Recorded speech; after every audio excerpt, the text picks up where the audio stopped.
The agents looked around themselves nervously. Everything was so familiar, yet so foreign. The grass was dead, there wasn't a single sound to be heard, and not even a fly buzzing around in the air. All signs of life had disappeared. They dreaded to think about what they'd find when they examined this world further, but they knew they were here for answers. They continued on. As they walked around, it didn't take long to notice the corpses everywhere, lying on the dead yellow grass, sprawled across park benches. Yet none of the bodies were rotting. It was as if they'd just died a few minutes ago. Nervously, they walked into a nearby house. There, the corpses of an entire family were sat on chairs around their dinner table with plates in front of them like they died unexpectedly in the middle of a meal. It was the end of the world, but why and how? SCPs come in all shapes and sizes and mean different things for the world. Some want to kill, others want to be left in peace, others can coexist with the human race. But there are a few SCPs that could blow all the other SCPs out of the water by ending the world completely. Whether a Z-case scenario that changes nature and natural order, a C-case scenario that fundamentally alters reality as we know it, or an X-case scenario that destroys the universe and humanity, there are some serious threats out there, and there's little anyone can do to stop them. Everyone fears the big and scary creatures from the SCP world, but some of the most threatening SCPs look innocent enough at first. SCP-498 is literally an alarm clock, but there's a catch. The alarm is capable of killing humans and perhaps even destroying the planet. Here's how it works. Every 11 minutes, the alarm clock goes off at a sound of 30 decibels. That's the sound level of a quiet rural area. It's so quiet, most people could probably sleep through it.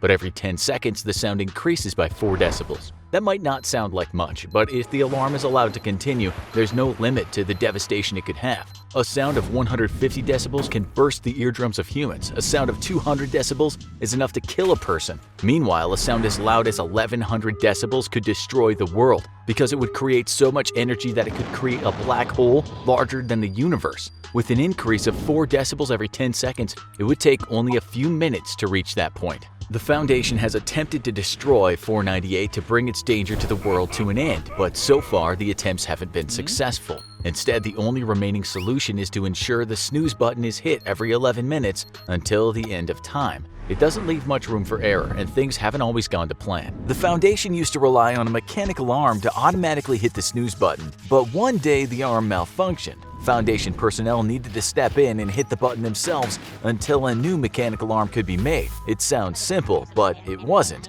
Unfortunately, there are some not-so-nice side effects of being around 498, such as increased alertness.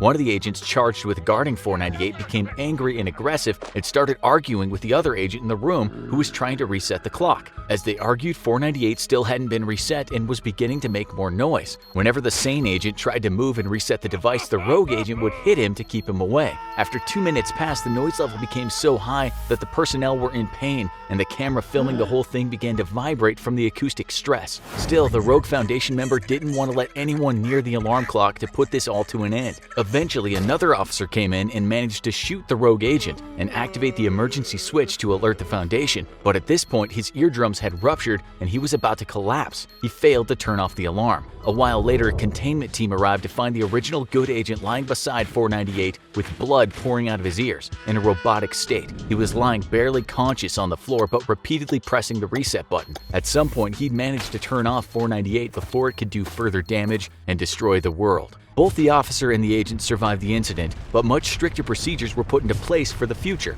After all, the world could have ended that day. So far, the SCP Foundation has successfully protected the universe by locking away 498 in a secure containment and implementing the strictest procedure. It's currently in a soundproof bunker that can cancel 95% of sound waves, but if for any reason the alarm clock can't be reset or the Foundation staff went rogue again, it would destroy the universe. Most SCPs can be contained or guarded to minimize their impact, like 498, but a few are so large that even the Foundation can't do much to hold them back. SCP-3000 is a prime example. The Foundation first discovered 3000 after strange reports from fishermen around the Indian Ocean. One day, a submarine went down to investigate with personnel on board.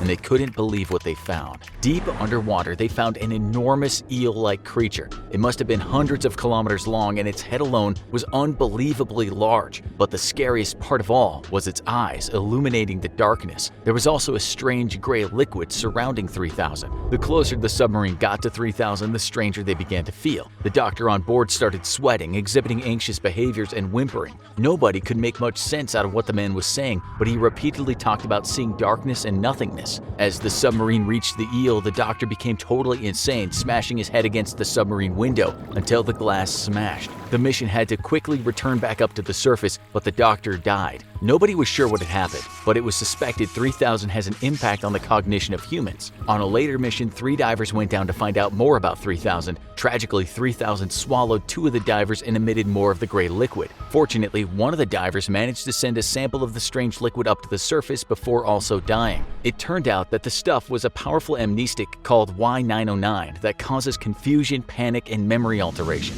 The SCP Foundation have used Y909 ever since to help with other missions, but it's not the kind of substance that you want to get into the wrong hands. Nobody likes the idea of a ginormous creature that makes them go insane and will possibly eat them, but it gets worse. Although the Foundation are still uncertain of many of the details regarding 3000, some theorize that the creature could actually be asleep, explaining why it never moves from its position in the Indian Ocean. But if 3000 were to wake up one day and harness its true potential, the world would really be in trouble. A 3,000-kilometer eel unleashing its wrath on communities around the globe and emitting Y909 everywhere. That would definitely be an end-of-the-world scenario. Others think 3000, also known as Anantashisha, could be a god. Maybe Judgment Day will arrive sometime soon. Ready to hear something even weirder? Enter in SCP-3805, which may one day lead to an XK scenario that destroys the universe. 3805 is a huge embryonic entity lying deep below the Earth. In fact, what we used to believe were natural geological layers of the Earth seem to be 3805 itself. The outer crust of the Earth is actually the shell of 3805, and the outer core below is a series of tunnels made of gelatin-like substances. The inner core is the embryo. It points to the conclusion that the Earth seems to be some kind of egg, bearing a creature beneath the surface. 3805 bears an embryo and seems to be in a state of gestation. It all begs a simple question: what'll happen when it fully develops? Nobody knows, but it's unlikely to be good news. Whatever 3805 is, the Foundation knows it's sturdy and not easily destroyed. All kinds of drilling, excavation, or digging activities don't impact it.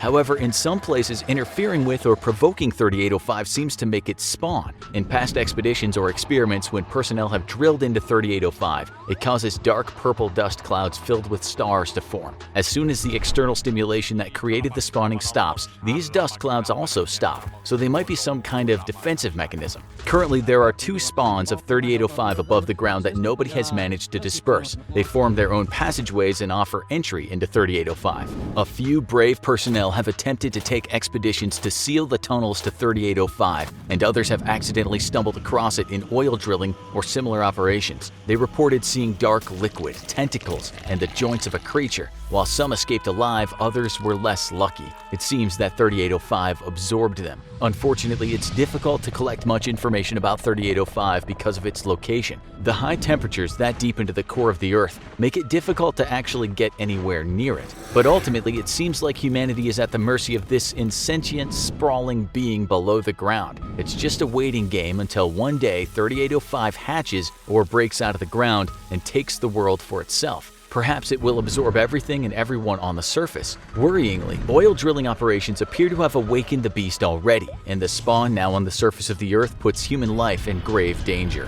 Also lying below the ground is SCP-2935, and this SCP is even crazier than 3805 because it's not just threatening to hatch out and destroy the world, it promises to alter time and reality too, causing a CK event. From the outside, 2935 looks just like a regular cave, but instead of leading to some damp, dark grotto, it contains the passageway to an alternate reality. 2935 leads to an exact replica of the world we know, except for one key difference: there's no life there. It's not just human life that's absent, but also animals, plants, and sentient entities like machines and computers. After noticing strange radio signals coming from the cave in Indiana, the SCP Foundation sent a drone down to the cave to investigate. they could never have predicted what they'd find. There were corpses lying all over the ground of animals and humans alike. It seemed that they died spontaneously and instantly because the corpses were dotted around as if the people had been going about their daily activities when they died. Mysteriously, there was a message being broadcast from the SCP Foundation in the alternate reality saying that there had been a containment breach and communication breakdown, urging everyone to stay in their home.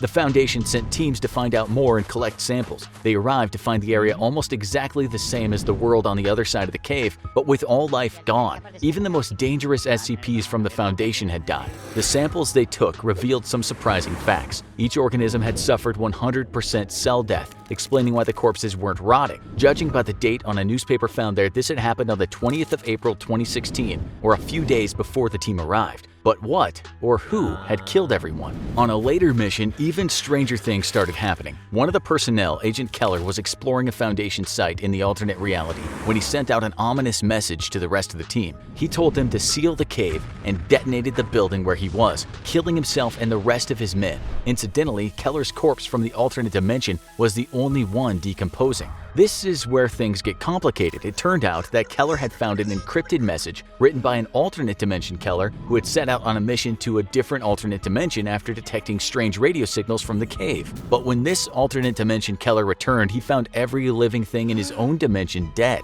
He then killed himself. The Keller from this dimension opted to kill himself when he found out, worrying that if he returned to his own dimension, it would result in the death of every living creature there, too. The Foundation promptly sealed the cave. Although there's lots of uncertainty over how the people in the alternate world died, the Foundation suspects some creatures using radio signals to lure Foundation members down caves. If it succeeds, it could spell death and destruction in an infinite number of realities and dimensions. Now, go watch the full story of SCP-2935 and the bizarre alternate dimension found in an Indiana cave where all life is dead on the SCP Explained channel. You won't want to miss what else is happening in there.